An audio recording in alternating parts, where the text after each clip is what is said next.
अस्सलाम वालेकुम स्टूडेंट्स, मैं हूं मुस्तजाब हैदर, आपका फ़िज़िक्स टीचर। हम लोग पढ़ रहे हैं चैप्टर नंबर 9 जिसका नाम है फ़िज़िकल ऑप्टिक्स। आज हम इसके सेकंड आर्टिकल की तरफ जाएंगे जो कि है हाइगन्स प्रिंसिपल। इस आज के लेक्चर में हम लोगों ने ये सीखना है कि एक वेव फ्रंट से अगला वेव फ्रंट और फिर उससे अगला वेव फ्रंट हम किस तरह से बना सकते हैं। तो आइए चलें लाइट बोर्ड की तरफ चलते हैं और आज के लेक्चर का आगाज़ करते हैं। तो स्टूडेंट्स, हम लोगों ने अपने प्रीवियस लेक्चर में सीखा कि जो लाइट है वो एक जगह से दूसरी जगह ट्रैवल करती है in the form of wave. और वेव्स जैसे कि मैकेनिकल वेव्स के फॉर्म में हम लोगों ने देखा था जब भी कोई वेव ट्रैवल करती है तो वो क्रस्ट या ट्रफ या कंप्रेशंस या रेयरफेक्शंस की फॉर्म में एक जगह से दूसरी जगह जाती है। लेकिन लाइट के केस में ऐसा नहीं है। लाइट जब एक जगह से दूसरी जगह ट्रैवल करती है तो वो ट्रैवल करती है in the form of wave fronts. हम लोगों ने प्रीवियस लेक्चर में सीखा कि वेव फ्रंट्स क्या होते हैं और कैसे ट्रैवल करते हैं। ये जो आज का हमारा लेक्चर है ये बहुत इंपॉर्टेंट इस रिस्पेक्ट से है कि अब हम लोगों ने देखना है कि वेव फ्रंट्स को किस तरह से बनाया जा सकता है। और इसको एक्सप्लेन किया सबसे पहले हाइगन्स ने ही। जैसे कि हम लोगों ने सीखा था कि हाइगन ही वो पहला जो था साइंटिस्ट था जिसने प्रपोज किया था कि लाइट वेव की फॉर्म में ट्रैवल करती है। और फिर इसी ने ही बताया कि वेव फ्रंट्स किस तरह से प्रोपोगेट कर सकते हैं, एक जगह से दूसरी जगह जा सकते हैं। तो हाइगन का जो प्रिंसिपल है ये यहाँ पे हमारे सामने लिखा हुआ है। हम इस प्रिंसिपल को देखते हैं, पढ़ते हैं और फिर इसको प्रैक्टिकली यूज़ करके वेव फ्रंट्स बनाने की प्रैक्टिस भी करते हैं। तो स्टूडेंट्स, सबसे पहला पॉइंट क्या है? हमारा हाइगन का प्रिंसिपल 2 पॉइंट्स पे बेस कर है। फर्स्ट पॉइंट क्या है? Every point of a wave front, किसी भी वेव फ्रंट का हर एक पॉइंट जो है may be considered as a source of secondary wavelets. हर एक पॉइंट किसी भी वेव फ्रंट का वो बिहेव करेगा as a source of secondary wavelets. ये सेकेंडरी वेवलेट्स क्या होते हैं? अभी हम लोग इनको ड्रॉ करके देखते हैं। Which spread out in forward direction with a speed equal to the speed of propagation of the wave. ये पहला पॉइंट है। हम इस पहले पॉइंट को यहाँ पे ड्रॉ भी करते हैं और देखते हैं कि इस तरह से इसको यूज़ करते हुए हम किस तरह से वेव फ्रंट्स बना सकते हैं। लेट्स सपोज स्टूडेंट्स, हमारे पास यहाँ पे एक पॉइंट सोर्स मौजूद है। इस पॉइंट सोर्स को स्टूडेंट्स मैं एस के साथ रिप्रेजेंट कर रहा हूँ और हमें पता है कि ये पॉइंट सोर्स जो है ये हर एक डायरेक्शन के अंदर हमारे पास वेव फ्रंट्स को आगे की तरफ भेजेगा, यानी जो हमारी लाइट है वो इससे प्रोग्रेसिव फॉर्म में आगे की तरफ जाना शुरू करेगी। लेट्स सपोज स्टूडेंट्स, कुछ टाइम के बाद यहाँ से निकलने वाली लाइट एक स्फीयर की फॉर्म में इस तरह हमारे पास मौजूद है। ये एक स्फीयर है जो इससे निकलने वाली लाइट को रिप्रेजेंट कर रहा है और हमें पता है कि हम इसे स्फेरिकल वेव फ्रंट कहते हैं। हमें पता है ये लाइट है और लाइट की जो स्पीड है हम उसे c के साथ रिप्रेजेंट करते हैं। अगर हम इसके डिस्टेंस की बात करते हैं यहाँ पे, तो इस पॉइंट से लेके इस पॉइंट तक जो वेव फ्रंट का सोर्स के साथ डिस्टेंस है ये इस स्फेरिकल वेव फ्रंट के रेडियस के बराबर होगा। और इसे हम लोग किस तरह से कैलकुलेट कर सकते हैं? स्टूडेंट्स, हमें पता है कि जो बेसिक इक्वेशन है हमारे पास डिस्टेंस कैलकुलेट करने की वो s is equal to v into T के बराबर है। और इस केस में हमें पता है जो स्पीड ऑफ लाइट है उसे c के साथ रिप्रेजेंट किया जाता है, तो s is equal to c और t हमारे पास आ जाएगा। और इस केस में जो s है हमारे पास वो रेडियस के इक्वल है, तो हम लोग इसे r कह सकते हैं। तो स्टूडेंट ct जो हमें यहाँ पे नज़र आ रहा है ये हमारा डिस्टेंस है इस वक्त हमारे स्फेरिकल वेव फ्रंट का हमारे सोर्स के साथ। अब स्टूडेंट्स, ये जो पहला पॉइंट हमें नज़र आ रहा है, हम इस पहले पॉइंट से यहाँ पे जो स्केच है वो ड्रॉ करने जा रहे हैं। देखिए क्या लिखा है, every point of a wave front.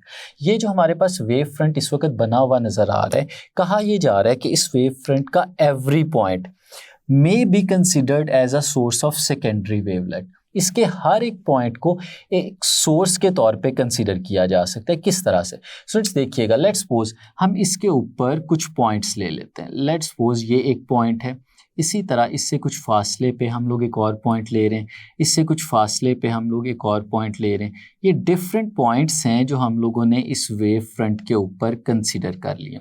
हम इस पूरे वेव फ्रंट के हर एक पॉइंट को भी ले सकते हैं, लेकिन हमें यहाँ पे चूंकि समझना है इसलिए हमने चंद एक पॉइंट्स जो हैं वो कंसीडर किए।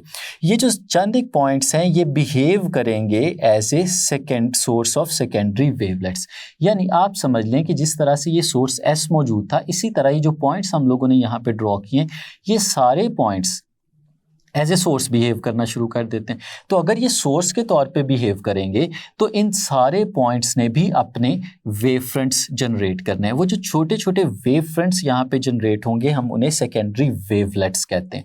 वो वेवलेट्स किस फॉर्म में हमें नज़र आएंगे? स्टूडेंट्स, हम लोग इसे देख सकते हैं कि अगर ये हमारे पास एक सोर्स मौजूद है तो इस सोर्स से बनने वाला जो वेवलेट होगा वो कुछ इस फॉर्म में होगा। हम इसे पूरा स्फेरिकल इस फॉर्म में दिखा देते हैं। इसी तरह जो ये वाला सोर्स हमें नज़र आ रहा है इससे जो वेव फ्रंट बनेगा वो कुछ इस फॉर्म में मौजूद होगा, और जो इससे बन रहा है इस तरह हर सोर्स से बनने वाला जो वेव फ्रंट है वो हमें कुछ इस फॉर्म में नज़र आ रहा होगा। और स्टूडेंट्स ये प्रोग्रेसिव हैं, ये आगे की तरफ डायरेक्शन में मूव करते चले जाते हैं। अब इन वेव फ्रंट्स को देखें जो इन सोर्सेस की वजह से बन रहे हैं, हम इनके वेवलेट्स की बात करते हैं जो प्रोग्रेसिव फॉरवर्ड डायरेक्शन में जा रहे होते हैं। तो स्टूडेंट्स ये इनका वो वाला हिस्सा हम लोग कंसीडर कर रहे हैं जो हमें फॉरवर्ड डायरेक्शन में बनता हुआ नज़र आ रहा होता है। तो स्टूडेंट्स ये हर एक पॉइंट जो है ये एक सेकेंडरी वेवलेट की शक्ल में यहाँ पे बिहेव कर रहा है। अब स्टूडेंट्स अगली चीज़ में जाते हैं, which spread out in the forward direction. Forward direction में आगे की तरफ जा रहा है with the speed equal to the speed of propagation of the wave. इनकी स्पीड भी एग्जैक्टली उतनी ही होनी चाहिए जितनी हमारी वेव की प्रोपोगेशन की स्पीड थी। अब इस केस में अगर हम लोग ये कहें कि इनिशियली हमारा टाइम इसके केस में t था, तो अब हमारा टाइम यहाँ पे इंक्रीज होके t प्लस डेल्टा t हो चुका है। हमारा टाइम अब बढ़ गया हुआ है। तो जब टाइम बढ़ेगा तो जाहिर सी बात है अगर हम आगे की बात करें तो हमारा जो टोटल डिस्टेंस है, अब जो रेडियस है वो भी बदल गया होगा। ये वेवलेट आगे की तरफ जा चुके हैं तो हम उसे भी यहाँ पे अकोमोडेट कर सकते हैं टाइम डेल्टा t के बाद।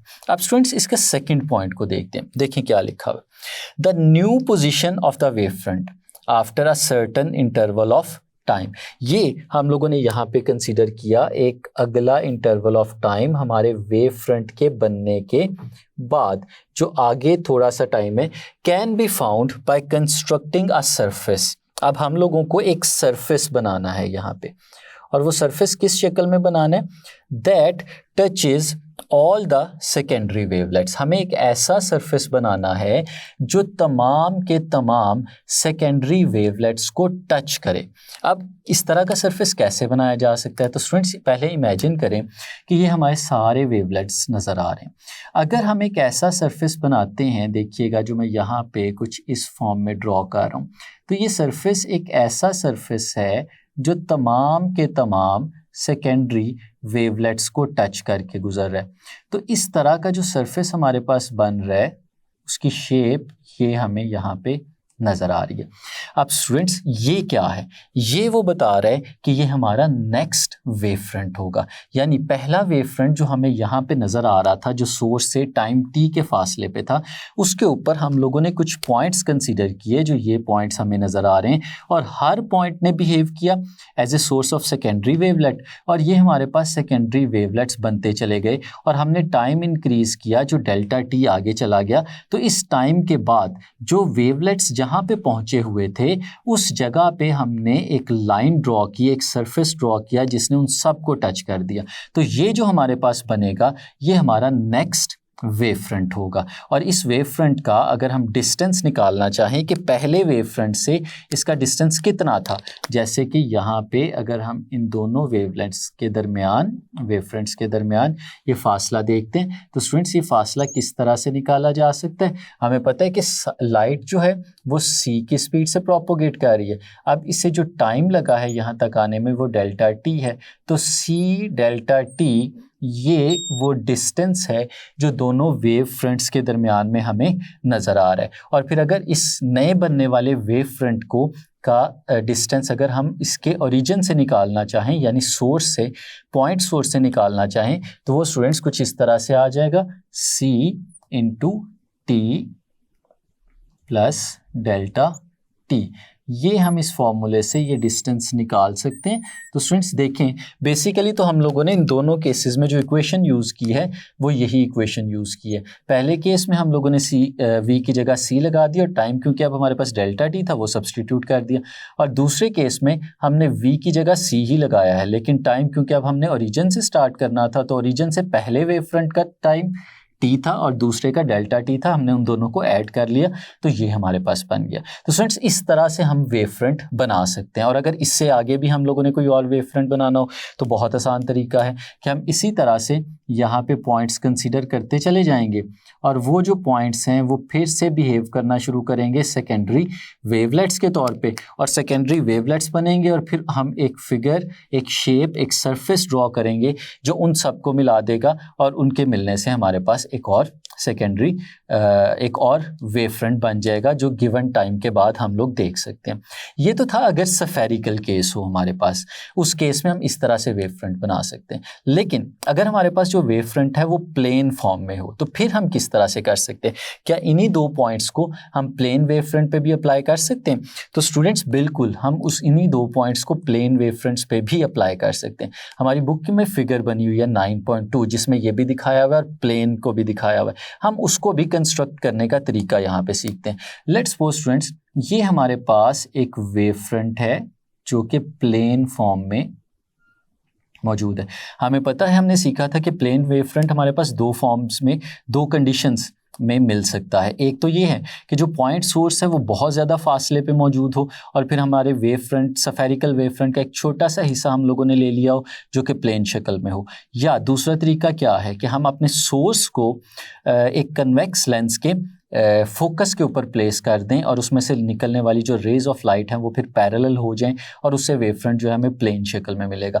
जो भी मेथड्स हमने यूज़ किए, यहाँ पे जो हमारे पास वेव फ्रंट है वो इस शक्ल में मौजूद है, और यहाँ तक आने में इसे वही टाइम लगा जो हम लोग पहले कंसीडर कर चुके हैं कि टाइम टी में ये यहाँ तक पहुँच चुके हैं। अब स्टूडेंट्स अगर इससे हम आगे एक और वेव फ्रंट देखना चाहें तो वो कैसे देख सकते हैं? तो हमने जैसे कहा कि every point of a wave front may be considered as a source of secondary wavelets, तो इसके ऊपर भी हर एक पॉइंट को सेकेंडरी वेवलेट का सोर्स कंसीडर किया जा सकता है।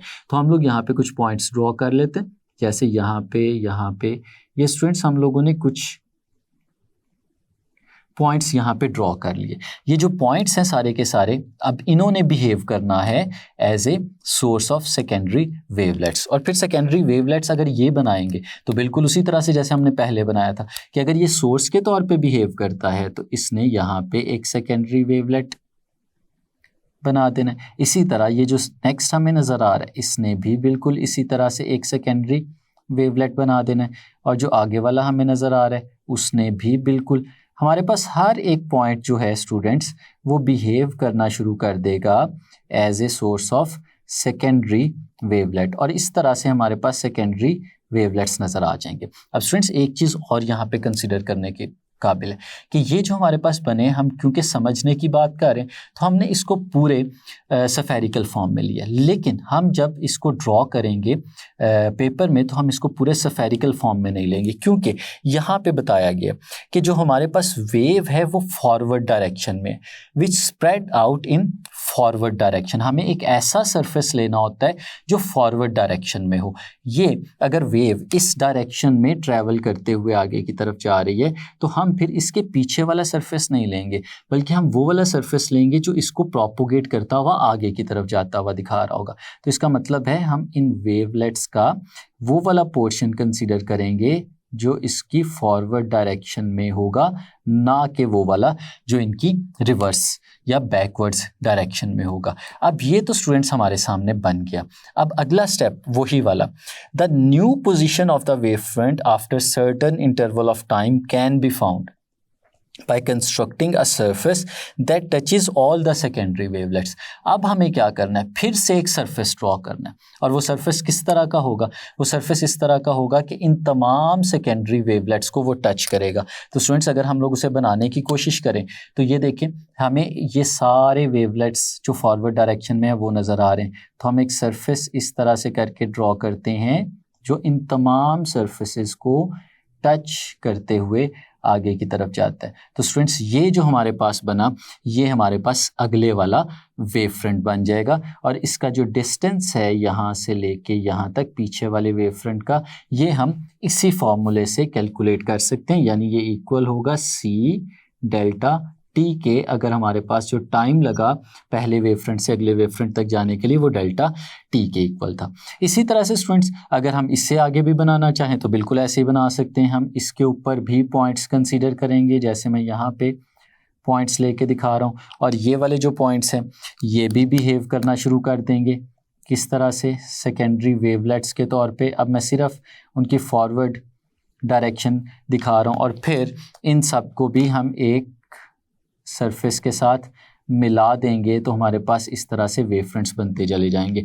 अब स्टूडेंट्स यहाँ पे आपने एक चीज़ देखी होगी कि अगर हमारे पास स्फेरिकल वेव फ्रंट एक होता है तो उस स्फेरिकल वेव फ्रंट से बनने वाला उससे बिल्कुल आगे वाला वेव फ्रंट भी स्फेरिकल फॉर्म में होता है। लेकिन अगर हमारे पास प्लेन वेव फ्रंट होता है तो उससे आगे बनने वाला वेव फ्रंट भी हमारे पास प्लेन वेव फ्रंट की फॉर्म में मिलता है, और जो अगला वेव फ्रंट है वो कितने फासले पे बन रहा है, अगर हम ये डिटरमिन करना चाहें तो ये डिपेंड करेगा डेल्टा टी टाइम के ऊपर कि हम कितना टाइम लेते हैं अगले वेव फ्रंट को देखने के लिए। जितना ज़्यादा टाइम लेंगे उतना ही हमारा बनने वाला वेव फ्रंट जो है वो पहले से आगे ज़्यादा फासले पे मौजूद होगा।